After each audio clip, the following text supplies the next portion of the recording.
Wait. Bet you didn't know pandas are low-key the most ruthless parents in the animal kingdom.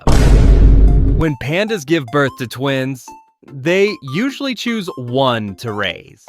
Yeah, the other one gets handed off like, good luck, bro. Why? Because newborn pandas are literally the size of a stick of butter.